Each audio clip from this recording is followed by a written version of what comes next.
Olá, gente, seja bem-vindo a mais um Papo Curto e Necessário. E o vídeo de hoje é continuidade do anterior, que a gente está falando sobre pensamento crítico.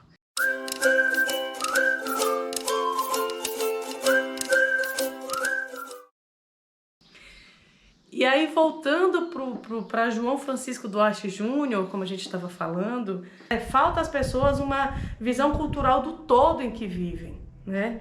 E a gente precisa entender também, por exemplo, em que realidade eu estou inserida.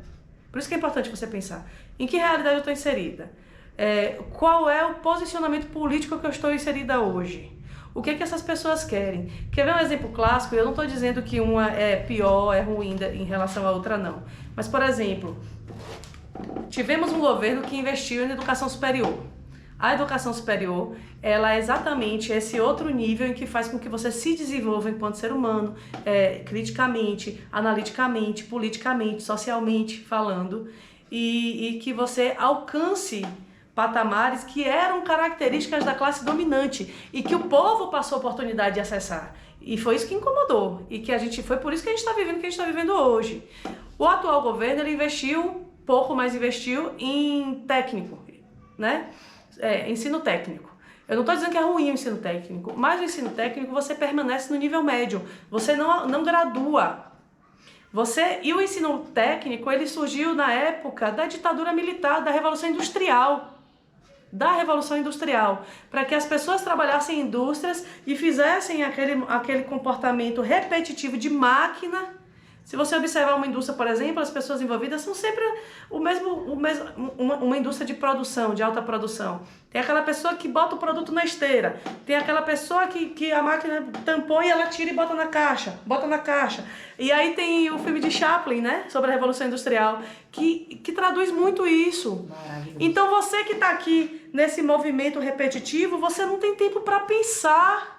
E é um trabalho exaustivo, você chega em casa, você não lê um livro, você não assiste um bom filme, você não lê notícias, você só quer comer e dormir. O seu único pensamento hoje é comer e dormir. E, gente, esse assunto é tão vasto que, por exemplo, por que não melhora o sistema público de transporte para que o trabalhador chegue descansado no trabalho e descansado em casa? Porque é de propósito. O trabalhador tem que estar cansado para ele não ter tempo de pensar. Uma pessoa cansada, ela não pensa. Então é todo um sistema. Por que não investe na polícia? Porque o cidadão com medo não age. O medo mantém as pessoas dentro de casa. As pessoas deixam de se encontrar para conversar, para debater, para discutir. O medo aprisiona. Então é de propósito. A gente precisa começar a pensar. E isso é pensamento crítico. E é isso, gente. A gente precisa parar de viver na superficialidade das coisas e aprofundar nos assuntos, buscar referências, pegar pessoas que falam sobre o tema, ver vídeos. O YouTube está cheio de canal de pessoas que falam criticamente sobre as coisas, que trazem embasamento sobre os assuntos, sobre a realidade do dia a dia. O pensamento crítico, ele tem a ver com a questão da educação, sim, mas também tem a ver com as bagagens de cada um, tem a ver com o que a gente se propõe a fazer enquanto ser humano, enquanto pessoas existentes na vida, e que a vida não está aqui só para a gente passar por ela. A gente tem direitos, sim, que a gente fala muito dos direitos, mas a gente tem deveres. E a mudança da sociedade, ela só vai acontecer se cada um fizer a sua parte. E aí, como eu falei antes, né, da questão do encontro, eu estava conversando hoje, essa semana, no grupo de teatro que a gente tem aqui, e eu estava falando assim, hoje em dia, as pessoas, elas estão cada vez mais isoladas. Tudo é pensado para que as pessoas se isolem. Então, assim, os streamings são ótimos, a gente está no conforto do nosso lar, a gente tem acesso aos vídeos, mas isso tira a alternativa do encontro, que faz com que as pessoas dialoguem, que as pessoas conversem. Ninguém vai mais... É muito difícil as pessoas irem num cinema, por exemplo. Tem gente que pensa assim, para que eu vou no cinema se logo vai estar disponível no streaming? Ou para que eu vou gastar um valor alto de bilheteria, né? Porque não é barato você ir num cinema. Para que eu vou gastar esse dinheiro? Porque não é só ir no cinema, é comer alguma coisa, é o transporte. Então, para que eu vou gastar esse dinheiro se logo vai estar disponível no streaming, que eu posso assistir ou posso baixar na internet? Só que aí se perde o encontro. E essa questão da pandemia, ela veio intensificar essa questão do distanciamento, né?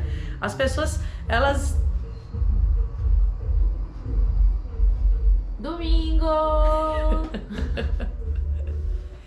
As pessoas estão... Assim, eu já ouvi as pessoas falarem que elas estão com preguiça de sair, né? Ficaram num estado de comodismo e estão com preguiça de sair. E aí é que tá o problema. A gente precisa voltar a se reunir. A gente precisa voltar a se encontrar e conversar. Sexta-feira no ensaio a gente teve um papo massa no grupo de teatro, né? A gente discutiu assuntos extremamente pertinentes, como esses assuntos que a gente traz aqui no Papo Curto e Necessário, e que isso talvez não aconteceria se a gente não se encontrasse enquanto companhia, enquanto grupo, enquanto pessoas que estão a fim de falar diversos temas, que ouvem, que debatem, que têm os seus posicionamentos, e aí nisso a gente vai construindo a mudança que a gente quer. Que eu acho que é também um papel fundamental da escola. A escola não está aqui só para inserir conteúdo. Não. A gente precisa provocar determinadas discussões no ambiente escolar para que as pessoas pensem sobre os assuntos e que as pessoas desenvolvam esse pensamento crítico. Me veio agora a posição dos professores. Os professores estão meio com medo, né, de dar estímulo para os alunos. Porque se você dá um estímulo, por exemplo, sobre a ditadura militar, acha que a professora é louca, é despirocada ou algo do tipo. O professor antigamente te dava estímulos. E você trabalhava esses estímulos em sentido do senso crítico, né? De você saber o que era bom, o que era ruim na época. Sim. Hoje em dia os professores, de uma certa forma, estão com medo de falar algumas coisas, de dizer algumas coisas, porque tem medo de ser gravado, de ser demitido, de perder um cargo de funcionário público. De retaliação. Exatamente. Retaliação.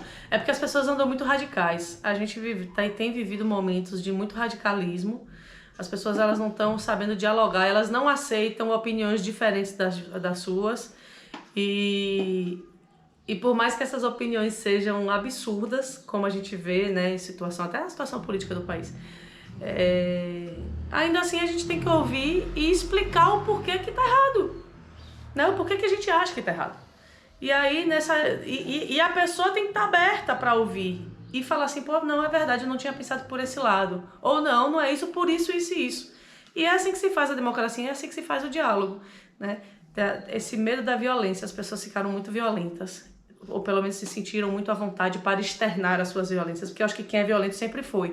Só não tinha um espaço para se assumir enquanto um ser violento e que hoje tiveram um respaldo, né? Tiveram uma referência violenta e todo mundo acha que pode ser isso. Mas é isso, gente. A gente queria também que vocês sugerissem temas aí nos comentários, assuntos que vocês gostariam que a gente conversasse um pouquinho com vocês, produzisse um vídeo sobre. Ficamos ausentes um período por umas questões, né, nossas mesmo, que foi muito complicado, teve eleição, e domingo passado também eu tive um compromisso e não tive como fazer a produção do vídeo, mas estamos de volta e é isso. Curtam, comentem, compartilhem, para que essas ideias deixem de ser só ideias e se tornem atitudes.